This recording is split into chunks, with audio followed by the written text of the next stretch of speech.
Olá, seja bem-vindo.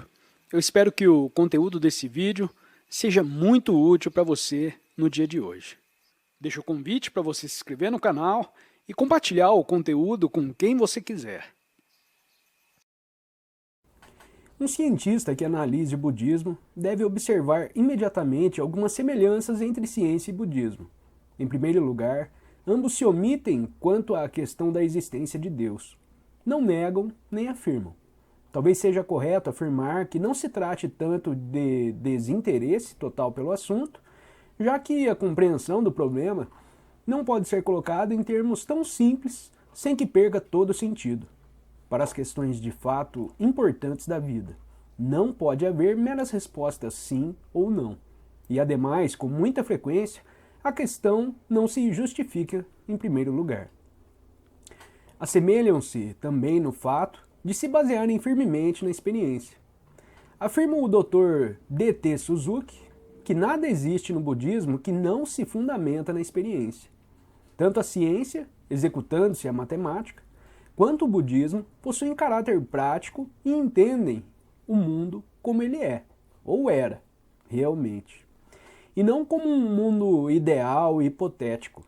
Ambos se abstêm de especulações sobre o futuro, embora, por outro lado, ambos façam previsões confiantes, solidamente baseadas nas leis de causa e efeito. Executei a matemática, mas esta deve ser considerada apenas como útil instrumento, como ciência auxiliar e não básica, como um meio e não um fim. Como se sabe, a matemática trata de um mundo ideal, elaborado a partir de elementos como o ponto sem dimensões, linha de uma dimensão, raiz quadrada de -1 e etc. São conceitos imaginários alcançados pela extrapolação. Isso é idealização de realidades básicas observadas no mundo físico. Até aqui mencionamos apenas as semelhanças entre ciência e budismo. Aprofundemo-nos um pouco agora e vejamos os pontos em que diferem. No budismo, preocupamo-nos com a destruição da ignorância, ilusão, a fim de revelar a verdade, a realidade.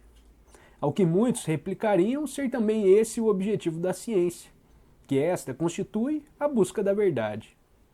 Examinemos, portanto, esse ponto de vista, pois a mantermos um mínimo de seriedade, resolveremos céus e terras à procura do desconhecido. Revolveremos céus e terras à procura do desconhecido. E caso a ciência nos proporcione um método válido, devemos ser capazes de utilizá-lo. Em primeiro lugar, o que entendemos por verdade ou realidade? Temos de nos perguntar se podemos definir realidade. Se tentarmos, logo veremos que é impossível, pois teríamos de definir realidade como ela é manifestada pelo mundo dos fenômenos, em termos de fenômenos. Entretanto, uma aparência não pode jamais ser definida adequadamente por ela mesma, mas só por algo mais fundamental. A nossa tentativa será como apanhar o vento com as mãos. Demais, como toda concepção da realidade que possamos ter, baseia-se obrigatoriamente nas evidências proporcionadas pelos órgãos sensoriais. É possível que nos façam perguntas estranhas como você pode ter tanta certeza de que seus órgãos sensoriais não o enganam? Afinal, de que valem as evidências? E até pior, o sonho é real? Perguntas a que não se pode responder satisfatoriamente. Ora, como vimos em capítulos anteriores, toda afirmativa que eu faça a respeito da natureza do universo baseia-se necessariamente em relatividades e, portanto, em termos absolutos, não é verdadeira. Embora a mente prefira crer que possui um ponto fixo em algum lugar, uma primeira verdade absoluta em que pode basear todo o seu raciocínio, na realidade esse ponto não existe. A conclusão do Prajnaparamita, todas as coisas devem ser consideradas como num sonho. Assim, a realidade nunca permitirá definição. Com base nessa conclusão, posso agora afirmar, em nome de conveniência, que existem diversos níveis de realidade, todos baseados em relatividades. E uma relatividade absoluta que transcende todas as outras, mas não é conhecível pela mente. Dentro da estrutura de pensamento conceitualizado, justifica-se a postulação dessa realidade absoluta, do desconhecido, pois ao nos referirmos a relatividades, existe a ideia subjacente de um absoluto em que essas relatividades existem. Se existe mesmo essa realidade absoluta, além de representar um conceito na mente, esse é outro problema, afinal de contas, só verificável pela existência pessoal. Entretanto, o postulado de que existem diversos níveis de realidade será bastante útil. Por exemplo, sentimos que um sonho não é verdadeiro, e no entanto é uma coisa bem real. Pode-se afirmar agora que o sonho não se situa no mesmo nível de realidade como de fato de minha experiência.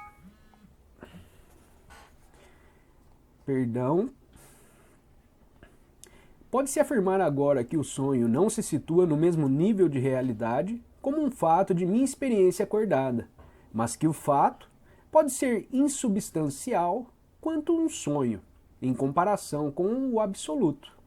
Posso dizer o mesmo de uma mentira, de qualquer invenção da imaginação.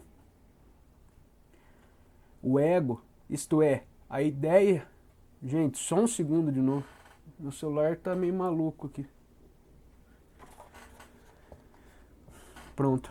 O ego, isto é, a ideia que faço de mim mesmo, não é verdadeiro. E, no entanto, é bem real para mim. Tão real que todas as atividades autolimitadoras de minha mente se baseiam nele. É importante compreender este último exemplo e como, de certa forma, ele constitui a ilusão fundamental de onde surgem todas as outras. Justifica-se uma análise um pouco mais detalhada. Como em tudo que fazemos ou pensamos, tomamos o eu como um ponto fixo, que não é. Vemos todas as coisas de maneira errada. Por exemplo, todos nós lutamos tanto para ter sucesso. No entanto, alguma vez, por acaso, nos perguntamos por que devemos ter sucesso? Que na realidade significa ser exclusivo. A expressão salientar-se, praticamente sinônima de ter sucesso. E por que não devemos ser pessoas comuns? Nunca nos detemos na consideração dos fundamentos em que se baseiam nossas atividades.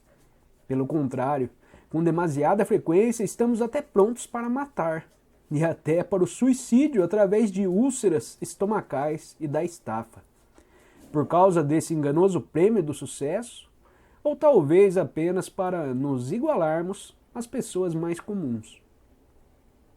E quando há perturbações em nossa vida, tudo o que fazemos é fugir, lançando-nos a algum tipo de desvio, ao invés de nos perguntarmos: por que eu não devo ser perturbado? Finalmente, alguma vez investigamos o significado de ideias como ter sucesso e sofrer? E se quisermos realmente penetrar o âmago dessas coisas, teremos de encarar a pergunta: o que é que tem sucesso? O que é que sofre? Então descobriremos que sofrer e ter sucesso são apenas formas de agitação, os movimentos do ego, entidade que não possui realidade maior que a de um sonho. Desse modo, vemos que por nunca termos reconhecido diferentes níveis de realidade, tomamos as relatividades pelo real, e assim a mente está constantemente presa à ilusão em suas muitas manifestações. Nosso mal é passarmos de uma ilusão a outra sem jamais perceber que é falso o nosso ponto de partida, no qual se baseia a nossa busca.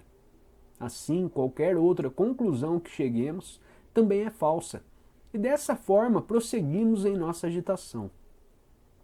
O que torna esse processo ainda mais trágico é que realmente temos um pouco de consciência desse processo, mas gostamos de ser mantidos pela ilusão, por acreditarmos que ela dá cor a nossas vidas. Achamos que sem ela a vida seria muito sediça e sufocante, e que de qualquer maneira isso é o melhor que podemos fazer com a vida. A este respeito, seria interessante relatar a discussão que tive certa vez com uma pessoa de consideráveis dotes intelectuais em torno de budismo. Admitia ela que o budismo era verdadeiro por basear-se nos iniludíveis fatos da vida, mas acrescentava: não gosto de existir como um vegetal. Mas como ela poderia conhecer esse estado se nunca o havia experimentado? Talvez a existência vegetal possua algo que desconhecemos e sem o qual sejamos bem mais pobres. Como podemos saber o que é viver na realidade e não na ilusão, se jamais tivemos a experiência sequer por um pequeno instante? Até aqui, nossa investigação nos levou à descoberta de que a mente só pode conhecer incerteza, verdade empírica e que, portanto, o conhecimento não consegue transportar o homem para o real. E afinal, o que conhecemos? Muitas pessoas sentem intuitivamente essa falta de conhecimento fundamental, mas ainda assim acreditam que ela de alguma forma se restringe a determinados campos. Podem afirmar, por exemplo, nem mesmo sabemos o que é a eletricidade. Só lhe conhecemos os efeitos. Mas conhecemos alguma coisa senão pelos efeitos? Como todo nosso conhecimento a respeito de algo, sempre conhecemos as coisas por seus efeitos e apenas por eles. Nesse ponto, podemos ter condições de responder à pergunta do início do capítulo: a eventual possibilidade de a ciência nos proporcionar uma abordagem válida para o desconhecido. Depois de tudo o que afirmamos sobre conhecimento, já deve estar óbvio que também a ciência só nos pode fornecer informações sobre o mundo no plano relativo. O edifício da ciência está sendo erigido tijolo a tijolo a partir de verdades relativas, e por mais grandiosas e deslumbrantes, por mais intelectualmente gratificantes que sejam, serão sempre relativas, produzidas pela mente que classifica e correlaciona as impressões dos sentidos, presa aos limites do tempo e do espaço.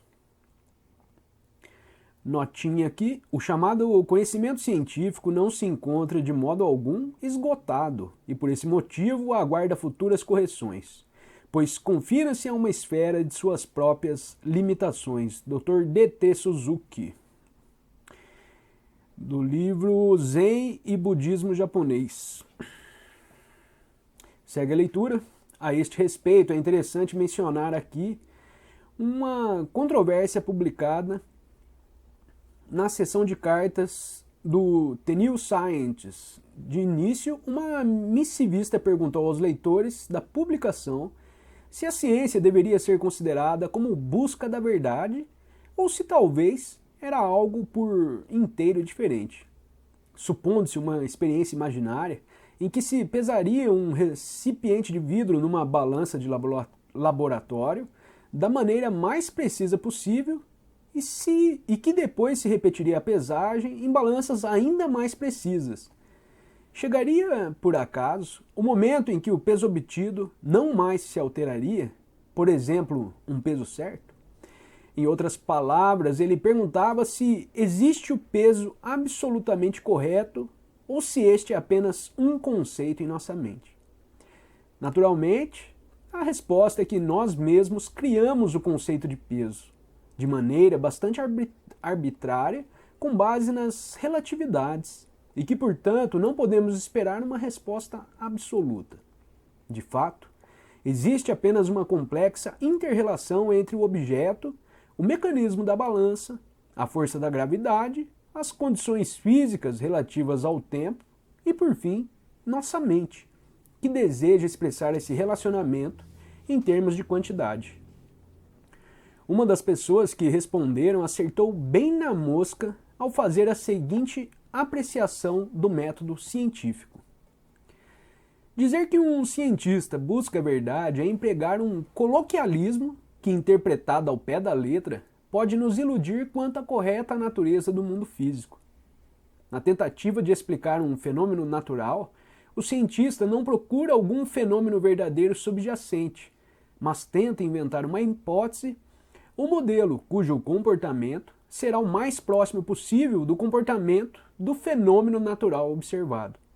Como suas técnicas de observação se aperfeiçoam, e ele percebe que o fenômeno natural é mais complexo do que pensava antes, ele tem de abandonar a primeira hipótese e substituí-la por outra, mais sofisticada, que pode ser considerada mais verdadeira do que a primeira, já que se assemelha mais aos fatos observados. Outro leitor afirmou que a ciência deve ser entendida como bom senso organizado, e não como a busca da verdade, e que as duas coisas não precisam obrigatoriamente concordar entre si. O autor deste livro já demonstrou em outro capítulo. Está claro, portanto, que o cientista simplesmente busca uma nova hipótese que melhor se ajuste aos fenômenos observados do que uma hipótese anterior. Mas isso ainda se enquadra na esfera de modelos do universo da realidade. E isto representa todo o seu interesse.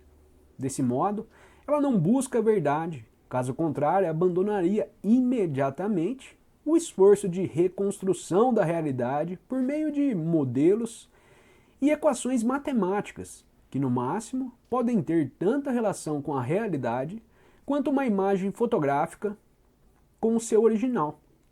Esta não possui a dimensão total. Em outras palavras, o cientista vive num mundo de abstrações. Interessa-lhe apenas fazer as coisas funcionarem, pelo bom senso sistematizado. Basicamente, ele é um mercador de conceitos, pois estes lhe fornecem os resultados que procura. Mais uma notinha. Parecem-me pertinentes as palavras do Dr. Suzuki. Ciência significa sistematização, e Zen é exatamente o oposto. As palavras são necessárias à ciência e à filosofia, mas constituem empecilho no Zen. Por quê? Porque as palavras são representações e não realidades. E a estas se atribui o mais alto valor no Zen. Segue a leitura. Enquanto a pessoa que busca a verdade não pode ter um motivo, nem pretender um resultado, fosse esta sua atitude, e ele se prenderia ao motivo e à expectativa do resultado, deixando a liberdade para descobrir. O cientista, contrariamente à opinião corrente, é um utilitário, possui um motivo, ou seja, uma aplicação prática. Ou no caso da pesquisa fundamental, deseja satisfazer uma equação ou uma hipótese, que é sempre uma noção ou ideia científica pré-concebida. Ou, em termos gerais, dilatar o conhecimento existente. É possível que essas colocações estejam um tanto rudes, mas o fato é que a ciência não consegue operar num vácuo mental, no vazio. A ciência precisa da ideação. Baseia-se no processo de pensamento conceitual. Na verdade, ela é esse processo. Já o budismo, ou talvez se deveria dizer a vida espiritual, só opera nesse vácuo fundamental, no vazio criativo que surge quando a mente, o intelecto discursivo, está morta. A verdade não é algo que se possa aprender nos estreitos limites da dualidade, sujeito e objeto. Não é comensurável, nem pode ser pensada ou comunicada. Consequentemente, o caminho do conhecimento e da ciência nunca alcançará. Podemos concluir a análise com a afirmativa de que, apesar de todas as semelhanças, ciência e budismo operam em dimensões diferentes. Portanto, jamais haverá conflito entre eles. Como vimos, o método da ciência não é o método do budismo, mas talvez seja válido afirmar que o espírito de investigação científica, isto é, a aplicação do método científico sem envolvimento emocional, sem apego, é idêntico ao espírito de indagação do Zen. Ademais, o cientista já aprendeu a não se deixar enganar pela aparência superficial das coisas, mas a procurar um nível de realidade mais profundo e oculto. Ao dirigir este processo à sua conclusão lógica, o cientista finalmente estará buscando um nível que transcende todos os níveis. Consequentemente, como já o demonstramos em outro capítulo deste livro, a tendência do pensamento científico pende inevitavelmente para a realização do Zen. Assim, às vezes se observa uma certa afinidade de espírito entre cientistas e zen budistas. Mas isso nada tem a ver com capacidade intelectual. Trata-se mais de uma questão de caráter, de atitude em relação à vida. Apenas nesse sentido pode-se afirmar que o cientista interiormente busca a verdade, pois usa os conceitos sem se prender a eles. Procura um resultado, mas não se liga emocionalmente a ele. É um observador dos fenômenos que evita por completo os julgamentos de valor. Em outras palavras, em relação aos seus dados, ele transcendeu o bem e o mal. Ao menos, potencialmente, no fundo, muitos de nossos cientistas são zen budistas, mas não sabem. Enquanto a ciência é a procura do conhecimento a respeito do mundo, portanto, dentro da estrutura de tempo e espaço, o budismo preocupa-se com o conhecer, com o absoluto, e não precisa passar primeiro pelo relativo para depois constatar o absoluto. Começa onde termina a ciência, com a ruptura da dualidade sujeito e objeto. A ciência pode nos proporcionar ganhos materiais e intelectuais, satisfações de vários tipos, mas não a realidade. E só quando o homem contata o absoluto e vive na realidade é que pode haver felicidade, que não é apenas o oposto de sofrimento, mas uma bem-aventurança que transcende todos os opostos e, portanto, independente do mundo dos fenômenos, porque é a libertação da dolorosa cãibra da habitual consciência do eu. Encerramos aqui esse capítulo. Se inscreve aí no canal, segue o link da playlist. Desejo a todos um ótimo dia, um grande abraço e até o próximo capítulo. Tchau, tchau. Obrigado por ter assistido a este vídeo e não se esqueça de se inscrever no canal e recomendá-lo, além de deixar seu comentário sobre o assunto para que possamos realizar um ótimo diálogo que nos ajude a compreender melhor o assunto. Tenha um ótimo dia e até o próximo vídeo.